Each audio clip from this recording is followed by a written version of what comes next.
come, let us fall unto the host of the Syrians. If they save us alive, we shall live. If they kill us, we shall but die. Tuendelee. And they arose up in the twilight, to go unto the camp. Mututafutie versions nyingi. Hii ya wazungu wa kule inatutesa. Tuanzie. And they rose up in the twilight to go unto the camp of the Syrians. And when they were come to the uttermost part of the camp of Syria, behold, there was no man there. 6. For the Lord had made the host of Syrians to hear a noise of chariots and a noise of horses, even the noise of a great host. And they said to one another, Lo, the king of Israel hath hired against us kings of the Hittites and the kings of the Egyptians to come upon us. Tuendelee tu. Wherefore they arose and fled in the twilight, and left their tents and their horses and their asses, even the camp as it was, and fled for their life. Nataka uone hapo tunapoendelea mstari wa 8. And when the lepers, nyinyi mnasoma, and when the lepers came to the uttermost part of the camp, they went into one tent and did eat, kama vile Alex alikula samosa, and drink, and carried then silver and gold and raiment, and went, hid it, and came again, and entered into another tent, and carried thence also, and went and hid it. Nafikiri huo ndio mstari wa mwisho. Next verse wa mwisho. Then they said to one another, we do not well. This day is a day of good tidings, and we hold our peace.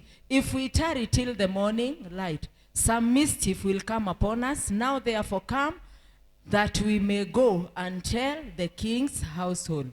Nisimulie kwa kifupi. Mimi sihubiri ujumbe tofauti, natia muhuri kile ambacho tumefundishwa leo.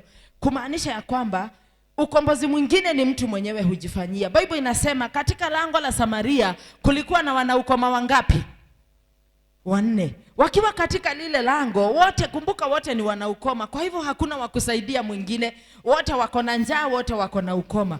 Bible inasema wakanongonezeana wenyewe kwa wenyewe wanaukoma, kama vile wewe unafaa unongonezeane na huo moyo wako. Sasa tukikaa hapa ndani ya camp kuna chakula, Samaria kuna njaa, na sisi tuko hapa katikati kwenye lango. Tukiingia huku kuna chakula ndio, lakini chances are we might die. Tukikaa hapa ni chakula tumepata, si bado tutakufa. Sasa hapo ndipo tunasemaga you better die trying. Afadhali ukufe ukijaribu. Wakaambiana, na hebu tuingie. Wakituua watuuiwe, wasipotuua tutaokoka. Bwana asifiwe. Kwa hivyo inaanza na hatua yako mwenyewe, uchukue hatua, useme mimi nataka kukombolewa na nimechoka. Walichoka na ukoma, wakasema hatutaendelea kukaa hapa tukijihurumia kama wanaukoma. Hebu tuingie, tukikufa tukufe. Na ndio huwa ninasema usiseme hakuna kazi, toka ukatafute. Toka ufanye kitu. Kwa maana kuna jambo ambalo Mungu amewafanyia. Hebu turudi verse 5. Kuna kitu Mungu aliwafanyia wakati wao wenyewe waliamua. Si tumeambiwa tuchoke. Walifika mahali wakaamua na wakachoka. Hebu rudi verse tuendelee hapo. Verse 6. Haya, hapa ndipo nataka, wakati waliamua na wakaanza kuchukua hatua. Ujue wanaukoma, ukoma ni ugonjwa ambao huwa inakatakata watu viungo kwa mwili. Kwa hivyo kama ni mikono yao labda ilikuwa imefika hapa, kama ni miguu ilikuwa imekatika. Alafu ona kitu cha ajabu ambacho Mungu alifanya. Inasema for the Lord had made the host of Syria to hear a noise. Wale walikuwa kule wenye chakula, wenye dhahabu, wenye nini. Kumbuka hawa ni wanaukoma 4. Hii ni kambi nzima imejaa wanajeshi wa Syria. Wako na chakula, wako na dhahabu. Watu walio na njaa 4, Bwana akafanya miguu yao. A noise of horses, even the noise of great horse. And they said to one another, Lo, the king. Kuna Biblia nyingine huwa inasema the Lord made their feet to thunder. Bwana akaweka mgurumo kwa wanaukoma, miguu ya wanaukoma 4. kwa sababu waliamua kuingia. Kwa hivyo kama unataka kukombolewa, wewe chukua hatua na uamue. Hiyo ingine wachia Mungu. Kwani hii sauti ya mgurumo ni wao walikuwa nayo, si walikuwa wanaukoma? Ni Mungu alifanya wapate huo mgurumo. Bwana Yesu asifiwe. Anza kuchukua hatua ya deliverance. Bwana Yesu asifiwe. Sema mimi nimechoka, na sichoki nikae hapa. Nachoka walking towards my deliverance. Bwana Yesu asifiwe. Bwana akawaongezea mgurumo kwenye miguu yao. Kwa sababu gani? Waliamua kuchukua hatua. Wengine wetu tunapofinyiliwa, tunakaa chini, unatafuta ndugu mwenzako akuja akwambie woi please, akijitie moyo katika pata nguvu. Hawa hakuna mtu alikuja kuwatia nguvu, ni wao wenyewe. Ninataka kusema nini? Usiangalie Pastor Alex, usiniangalie, usiangalie hawa wazee wako hapa. Wakati unasikia umefinyiliwa, wewe mwenyewe huko ndani. Na nilikuwa nimesema hiyo, I think we were in spirit. Nikasema tujitie nguvu, jitie nguvu. Sio ungojee kutiwa nguvu, jitie nguvu. Bwana asifiwe. Kesho ni Monday, usiseme hakuna kazi ulale, amka. Kuna wakati mwingine niliwaambia amka na uvae nguo nzuri na ubebe kibeti, anza kutembea. Utakutana tu na mtu na akwambie deliverance zingine ziko wapi? In the mind. Bwana asifiwe. Ziko katika mawazo. Amua, toka. Utakutana tu na mtu rafiki yako, msalimie, mwambie nyewe hata nilikuwa naenda kutafuta kazi, na akwambie kazi gani? Na hapa mahali fulani. Hivyo, lakini ukiwa kwa nyumba yako, ni nani anajua uko kazi ama hauna? Kuna mtu anajua? Ukiwa mgonjwa na unyamaze na ukae na useme hata hawakuji kuniangalia, ni nani amejua? Bwana Yesu asifiwe.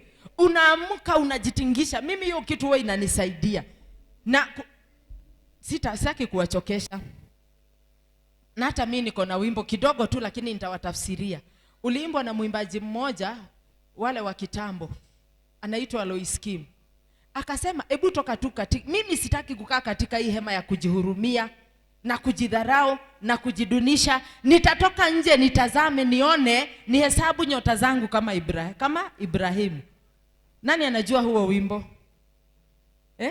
Digo ikara hema ine yako nyarararege nako emena onagwe dhora neguma jothererie jasasa Ibrahimu nane moigana wairathimo ciakwa. Bwana asifiwe. Ya kwamba mimi sitaki kukaa hapa katika hii hema ya kujihurumia. Wanaukoma si walikuwa wakuhurumiwa, wakaamua let us break the camp.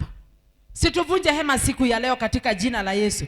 That word has been so powerful. Kama umejihurumia miezi 4 ya 2026, mwezi huu hata ukitutafuta sisi tukuhurumie, hata mimi nikiwangoja mnihurumie, najua hamuna huruma, hamtanihurumia. Si mimi mwenyewe nitoke nifanye jambo. Last night nilikuwa na uchungu sana kwa mgongo baada ya kutoka hapa practice. Uchungu mwenye ulikuwa karoho kananiambia na utaweza kwenda church. Kwanza ni wewe unaongoza sifa, utaweza. Lakini nikaamua mimi sitaki kusikiza huo uchungu. Hata kama itaniuma, nina huko Monday na haitaniuma sababu nishakombolewa. Lakini for this time, mimi hakuna mtu alinitia moyo woi amka twende. Hata ule tunakuanga naye hapo na mnamjua, hakuniambia woi amka twende. Ni mimi mwenyewe nijitie nguvu kwa sababu ninataka kumtafuta Bwana, niende katika nyumba ya Bwana. Bwana Yesu asifiwe. Sijui kama nimeeleweka, but I hope kuna kitu kimeingia ndani ya moyo wako. What have you netted? What is your take home today? Usikubali kufinyiliwa, maana wewe uko na nguvu za kujikomboa. Si tumeambiwa, Pastor Alex ametuambia tuchoke. Hata wewe choka na hiyo hali, choka na hiyo mshahara, useme na mimi hii mshahara haifanani na mimi. Choka. Ukichoka na mshahara unafanya nini? Auendi kupiga boss umwambie na wewe unafanya nini? Ati unaacha kazi? Unamwambia Bwana, si anasema tumpe mizigo yote, jambo lingine unafanya? Ukiwa umechoka hapo, si umechoka na hii mshahara ni kidogo. Si unakaa tu ukiangalia, si tuko na simu za internet. Unakaa tu ukiingia huko, ukiangalia ni wapi kuna kazi. Kwa hivyo nobody is helpless. As long as wewe ni mtoto wa Mungu, wewe sio helpless. Tusimame tumalizie ibada. Bwana Yesu asifiwe. Bwana asifiwe. Kuna kitu kimeingia ndani ya moyo wako kulingana na ujumbe wa leo. Tafadhali tusikue helpless. Sisi kama washirika Tusikue helpless, tutoke sababu tuna nguvu na tuna mtu anatutiaga nguvu. Na tena usingoje mtu wa kukuinua, wewe mwenyewe jitie moyo katika Bwana. Bwana Yesu asifiwe. Sasa sisi tumesema deliverance inaanza wapi? Hapa vile unafikiria. Adui yako sana ni hiyo mawazo yako. Mawazo yako na moyo wako ndio adui yako, sababu inakwambia wewe uwezi, wewe una nguvu, hiyo makaratasi yako haitoshi. Ni watu wangapi tunajua wako kwa maofisi na hata sisi tumewasoma kuwaliko. Si hata umesoma kuliko mtu na ako hata na pesa kukuliko. Si ndio? Na si nini ametumia. Unajua kuna watu wanaamua kujijaza. Si tuamue katika jina la Yesu. Kama uko na shilingi 5,000 na unataka kuweka hardware, anza na hizo 5,000. Capital ya hardware minimum I think is 500,000 if I'm not wrong. Kama uko na hiyo 5,000, mtu kuna siku niliambiwa na Mama Sheila, hiyo workshop yako na duka yako kubwa ulianza na kiti moja. Ni ukweli ama si ukweli? Mtu alikuwa ameajiriwa umoja na alikuja alianza kudisplay kiti moja. Kiti moja. Si unaweza ona kama ni mwenda mtu anatoka kiti kimoja kwa barabara? Si unaweza ona kama ni size mtu ako na workshop. Mashule za Rongai na Kajiado County, nani ana supply locals za shule? Nani ana supply? Na kama angesema ako na materials za kiti moja naone haiwezi nunuliwa, aseme acha nijenge tukakaliange na Mama Sheila, angekuwa hapa. Si mnaona kuna examples hata katikati yetu. Start from where you are. Self deliverance. Bwana Yesu asifiwe. Sasa siwekelee tu mkono wako kwa kichwa na kwa moyo wako, waambie moyo wangu usinidanganye tena. Mawazo yako yasikudanganye tena ya kwamba hauwezi. Toka kama wanaukoma, sema nikikaa hapa bado sijasaidika. Hebu niende nikajaribu, na ninapojaribu, tumeambiwa hapa na Pastor Alex na scripture amesoma, Mungu ataenda mbele yetu akitulainishia njia. Ukianza kuchukua hatua, Mungu anaenda akikulainishia njia. From tomorrow, let us hear testimonies of those people who tried. Bwana Yesu asifiwe katika jina la Yesu. Bwana, komboa mawazo yetu, komboa mioyo yetu kutokana na umateka. Wakati mwingine tunakulilia Bwana na ini hali umetuma msaada. Ninaomba Mungu utusaidie, tuweze kuchukua hatua za imani, kuenenda pamoja na wewe, maana msaada wetu uko katika jina la Yesu. Father, we thank you. We give you praise. In Jesus' name we pray and we believe. Si washindi wapigie Bwana Yesu makofi.